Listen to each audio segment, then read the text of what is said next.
lado oscuro de las defensas.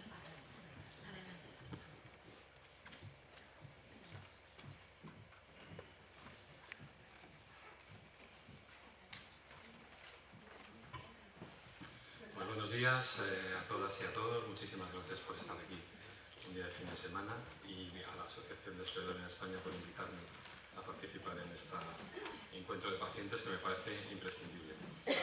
Mi objetivo en el día de hoy es intentar presentaros unos elementos de nuestras defensas, unas herramientas de nuestras defensas que son los malos y los buenos a la vez. Los malos porque son los que causan buena parte de la patología, y los buenos porque el desarrollo de los últimos años, de la biomedicina de los últimos años, nos está permitiendo vislumbrar un camino muy esperanzador para todas las enfermedades autoinmunitarias. El sistema inmunitario para mí es una belleza como estudioso del tema, pero lógicamente no siempre funciona bien. Tiene distintas situaciones, o bien tiene errores, aparecen enfermedades autoinmunitarias, también tiene excesos y entonces da lugar a las reacciones de hipersensibilidad o alergia. Rechaza cosas cuando metemos a una persona a un trasplante, un riñón, un hígado, un corazón, lo rechaza porque es su papel rechazarlo. Y también tiene defectos, y de hecho seguro que habéis oído hablar de niños, niñas, burbuja, que no tienen defensas funcionales, o si vamos ya a personas más mayores, el sistema inmunitario falla, por ejemplo, en las personas que tienen la infección por VIH y desarrollan SIDA. Así que hay distintos tipos de enfermedades. Pero si nos ceñimos a la primera, que es la que agrupa a las personas que tenéis esta enfermedad, la esclerodermia, estamos hablando de errores. Errores en los que se está respondiendo a algo propio de modo inadecuado. Es como si yo me atacara a mí mismo. Bueno, pues eso es lo que está pasando en el interior de nuestro cuerpo. Se están produciendo reacciones. Por ejemplo, una molécula de nuestra vida, como es el ADN, que la tenemos en todas las células del cuerpo, pues podemos tener anticuerpos anti-ADN. Y esto es muy característico de una enfermedad autoinmunitaria como es el lupus, y que se caracteriza por estas alas, como veis, de mariposa en la cara de las personas que tienen esta enfermedad. Las respuestas inmunitarias son muy complejas y aquí no me voy a poner a explicar todos los mecanismos. Cuando salgan cosas muy farragosas voy a intentar ceñirme al mensaje de fondo, que es lo que quiero llevar y lo importante. Pero se pueden clasificar como en tres grandes bloques. Lo que llamamos las respuestas de tipo 1, que son respuestas de una inflamación sostenida. Se han descubierto muy recientemente las respuestas de tipo 3, que también son inflamatorias, pero que participan en otros tipos de células. Y luego están las respuestas de tipo 2, que aparecerán en el centro, donde lo que más va a hacer el sistema inmunitario es producir los famosos anticuerpos. Ahora hablaremos un poquito de los anticuerpos porque son hoy el núcleo de mi presentación. Entonces, en el caso de la esclerodermia, no se ha podido clasificar claramente como que fuera una respuesta de tipo 1, de tipo 2, de tipo 3. Es una respuesta mixta. Además, como ya sabéis, hay distintas presentaciones clínicas y cada una probablemente tiene un peso distinto en las distintas herramientas inmunitarias. Así que vamos a las estrellas de mi presentación, que son los anticuerpos. ¿Qué son estas moléculas? Estas moléculas, fijaros, son muy bellas. Ahora van a salir aquí en la acción. Es una molécula muy bonita que tiene como dos ramas en esta Y, y cada una de estas ramas reconoce de un modo muy específico a lo que le está tocando reconocer. En situaciones naturales, estos anticuerpos lo que reconocen es parte de un virus o parte de una bacteria que nos está infectando. Es para lo que se fabrican de modo natural, para reconocer de un modo muy específico algo que nos está atacando, como es eso, un virus o una bacteria. Bueno, los anticuerpos los tenemos en nuestro día a día. Además, os voy a decir en dónde. Si estamos hablando de grupo sanguíneo, por ejemplo, el AB0 o el RH, positivo o negativo, esto se mide, se ven unos grumitos de células rojas de la sangre y se mide con anticuerpos. Cuando alguien se hace el test de embarazo, el predictor, y ve la línea de colorcito rojo o rosa, esto es un test rápido en el que quien está revelando la existencia de esas alteraciones hormonales son anticuerpos también. Cuando decimos que alguien es seropositivo, y esto nos podemos referir a muchas cosas, pero se utiliza mucho para las enfermedades infecciosas. Alguien que tiene VIH es seropositivo. Esto se mide porque tiene anticuerpos frente al VIH. el lupus eritematoso sistémico o la esclerodermia, vamos a ver que cursan con que hay presencia en nuestra sangre, en la inmensa mayoría de los pacientes, de unos anticuerpos. La terapia biológica, que es de lo que voy a hablar en la parte final, que es la revolución de la medicina en las últimas décadas, que está basada en el sistema inmunitario, la inmensa mayoría de las herramientas que podemos usar son anticuerpos. Y si nos vamos a algo muy reciente, como ha sido la pandemia del COVID, hemos aprendido todos a hacernos el test de antígeno y los test rápidos para ver anticuerpos. Y el test de antígeno, para ver si tenemos el virus, también está basado en anticuerpos. Es decir, los anticuerpos es una herramienta para el diagnóstico y para, en este momento, la terapia de muchas enfermedades. ¿Y cómo se utilizan los anticuerpos? Pues se utilizan en unas técnicas que se llaman inmunoensayos, que las voy a saltar un poquito estas y voy a poneros a mi alter ego, que nos lo va a contar bastante mejor.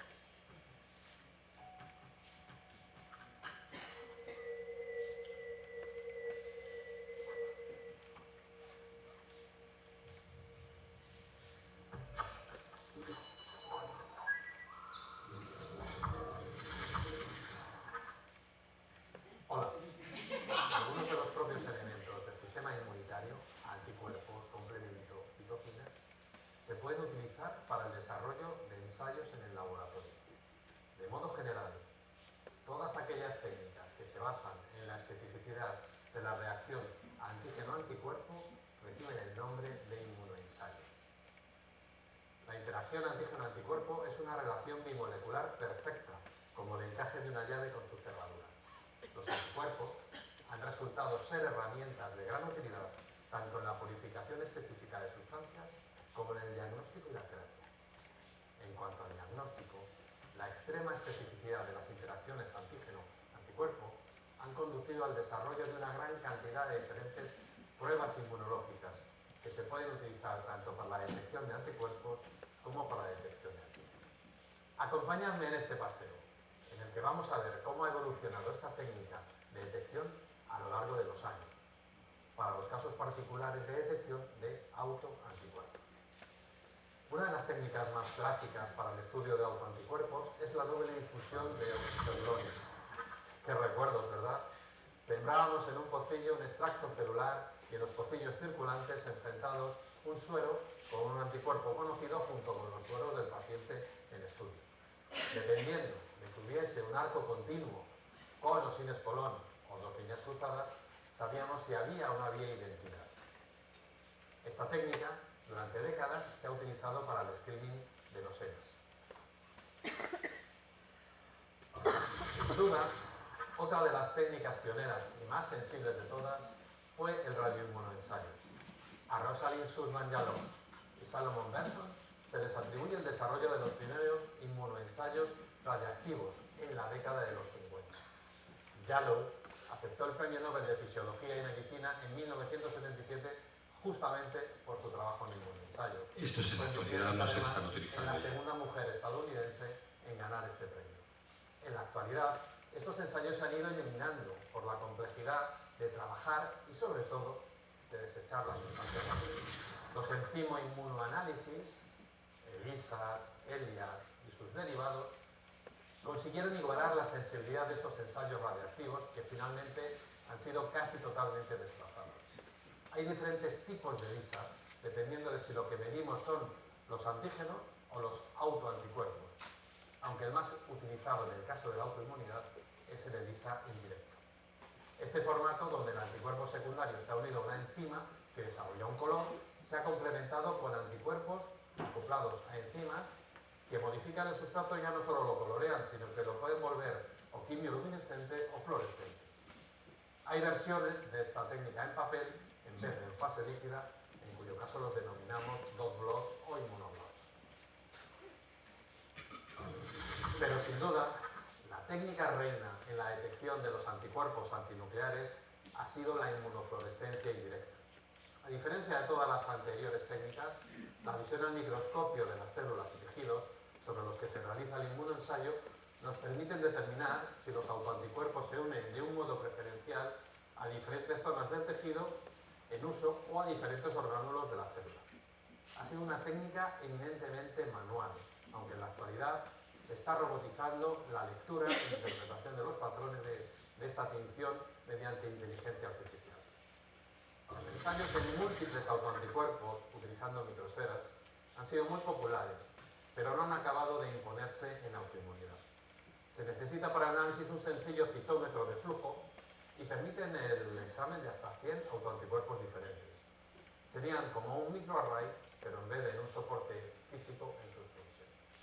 Las 100 microesferas son discriminadas en base a su tamaño y a la intensidad de fluorescencia en un color.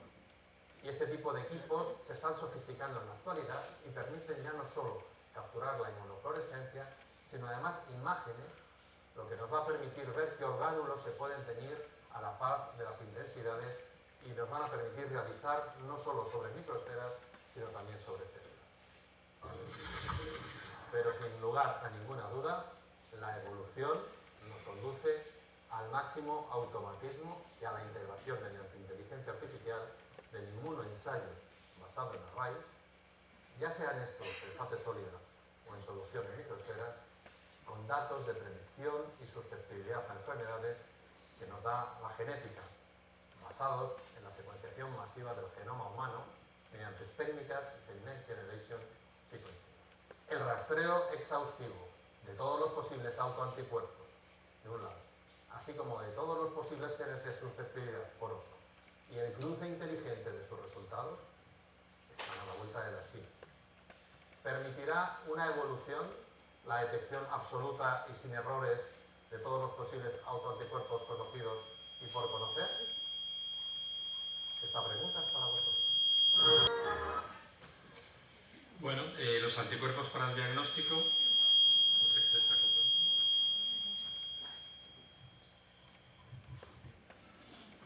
Bueno, los anticuerpos para el diagnóstico los tenemos que fabricar, ¿no? Los tenemos que fabricar y ha salido en el vídeo que la técnica estrella es la inmunofluorescencia. Aquí tenéis un ejemplo de cómo vemos al microscopio cuando estamos estudiando vuestras sangres.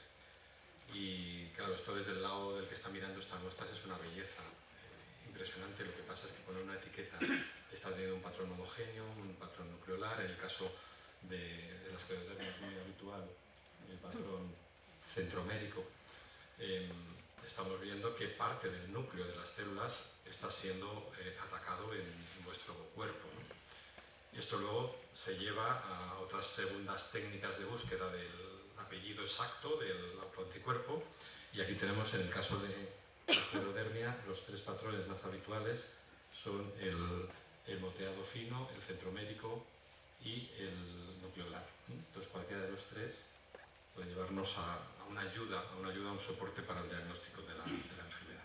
De hecho, los más frecuentes, si alguno ya habéis visto en vuestros informes algún dato, son los que van contra los centrómeros, contra la topoisomerasa 1, que también lo habéis visto como esclero 70, o contra la polimerasa, la RNA polimerasa. Ahí tenéis que, bueno, aproximadamente el de los centrómeros es el que tienen entre 60 y 80% de los pacientes, el de la polimerasa RNA polimerasa entre el 5 y el 40%, y la topoisomerasa 1 también es muy frecuente, el 40%, pero no explican todos los casos.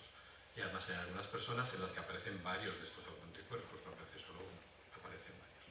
Entonces, bueno, es lo que nos encargamos en el laboratorio de buscar primero con el patrón de inmunofluorescencia cuál es, digamos, el nombre, y luego con otras técnicas de mayor resolución vemos el apellido, y esto suele ir asociado con la clínica.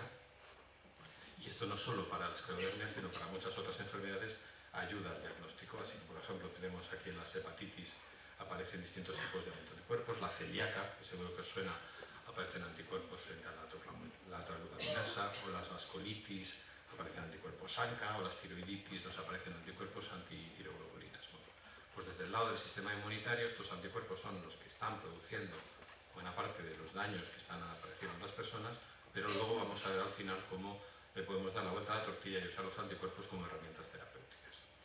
En la parte de diagnóstico, los anticuerpos, como veis, solo es un factor de los totales que tiene que mirar un clínico, que supongo que nos van a hablar de estas cosas, así que yo no voy a meter más. Aparte del fenómeno de Raynaud, hay otros criterios que van sumando puntos, y cuando un paciente tiene un número de puntos mínimos se considera que tiene esta enfermedad. Y esta enfermedad que además tiene diferentes manifestaciones clínicas, como ya sabéis.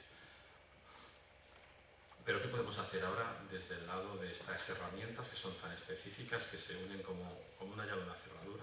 Es Es una unión muy especial, el anticuerpo con la sustancia frente a la que va dirigido, para usarlos, darle la vuelta y usarlos en terapia. Fijaros que se descubren aproximadamente hacia el 1900.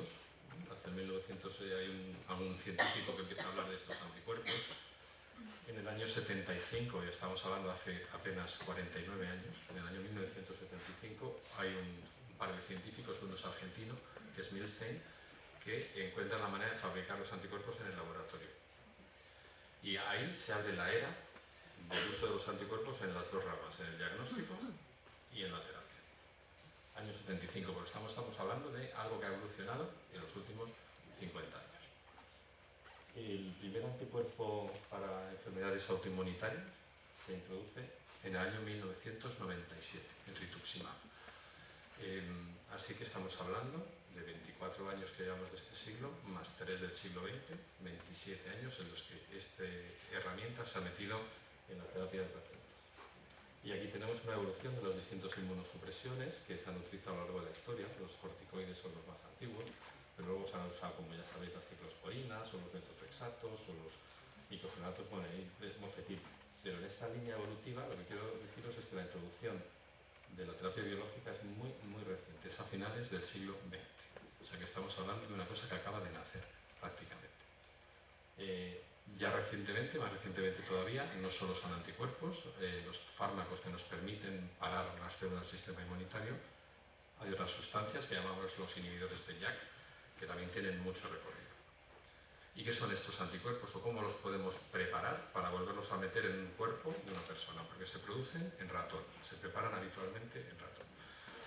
Entonces los anticuerpos de ratón, como los tenemos aquí, ¿qué pasa si se lo metemos a alguien? Se han utilizado en terapia, pues que puede producir una reacción de rechazo, porque el hombre, el cuerpo humano, se da cuenta de que estamos metiendo una proteína en el ratón y va contra él.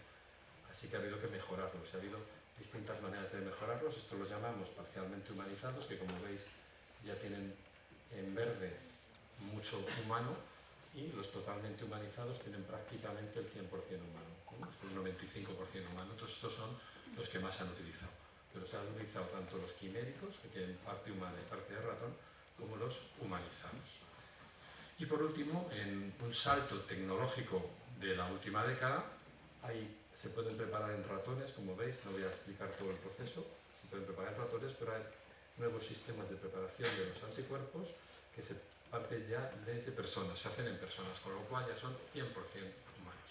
Y esto es la tendencia en este momento, que sean 100% humanos. Y los nombres de estos fármacos son impronunciables, por lo menos para mí. No sé si para los reumatólogos resultan más fácil, pero luego para mí son impronunciables. Y el acabado de los nombres tiene que ver con esto que acabamos de ver. De modo que los que acaban en MOMAV son de ratón, los que acaban con X, SIMAV, son quiméricos, ya son un 75% humanos. Los que son humanizados, que son un 95% humanos, acaban con ZU, ZUMAV, como zumo, ZUMAV. Y por último, los que son 100% humanos, que ya no tienen nada del ratón, se han hecho en humanos, se les quita la Z y es UMAV. Con lo cual esto es un jeroglífico dificilísimo de entender. En cuanto a dineros, mueven un dineral que no os podéis imaginar. Esto es un cálculo de la evolución del gasto sanitario en Estados Unidos, que lo tienen más estudiado que nosotros.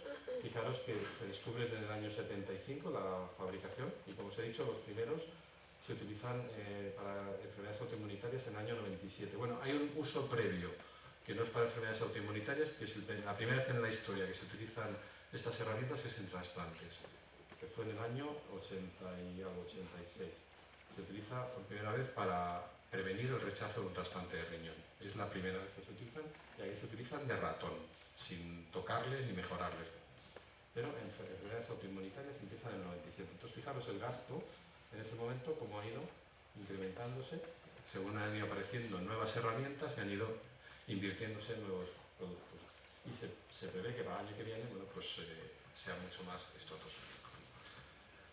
Aquí varía mucho dependiendo del anticuerpo, pero los gastos de los más antiguos que ya tienen digamos, la marca blanca, que han perdido la patente y tal, podemos estar hablando a lo mejor de 2.000 euros al año por paciente, pero cuando no están así, sino son nuevos desarrollos, podemos estar hablando de mucho más dinero, a lo mejor 8.000, 10.000 euros al año por paciente.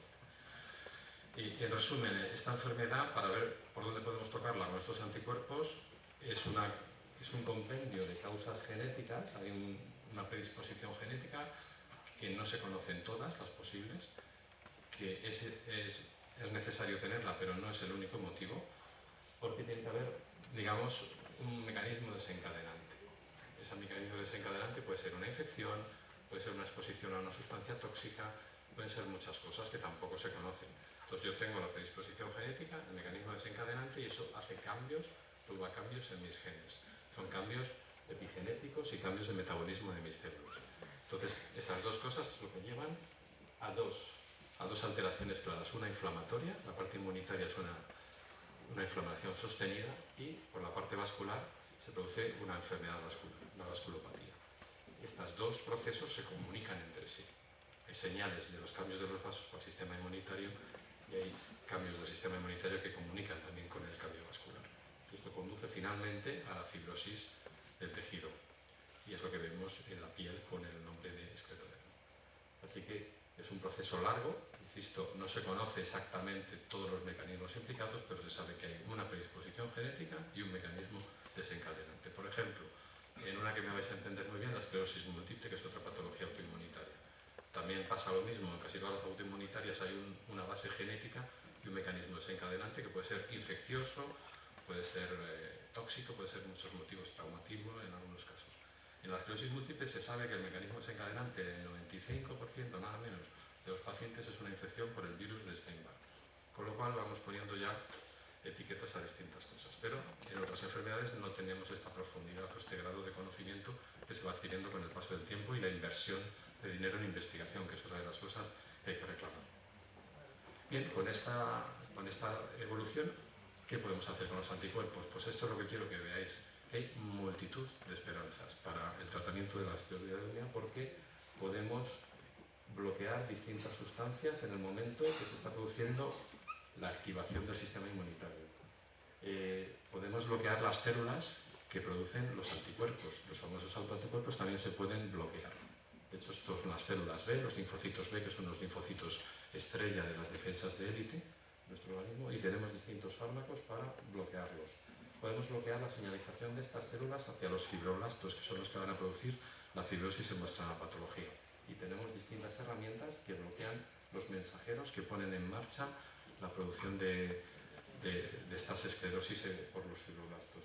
Y luego tenemos también otros mensajeros que ponen en contexto las proteínas que llamamos de matriz extracelular con esta fibrosis. Así que hay multitud, yo siempre me he puesto a contarlas, pero si veis el número de etiquetas aquí con un cuadrado rojo, son distintas estrategias terapéuticas que se pueden en este momento entrever para esclerodermia. Con lo cual, ¿qué puedo decir? Algo que no podría decir hace 10 años, que hay muchísimo arsenal terapéutico, no está todo al alcance en este momento, esto también tenéis que entenderlo, hay que hacer ensayos que llevan muchos procesos, muchos años, muchos pacientes que participan de modo voluntario en estos ensayos clínicos y que llegan a un momento en que se reconocen o bien por la Agencia Europea del Medicamento o bien por la FDA, que es la americana.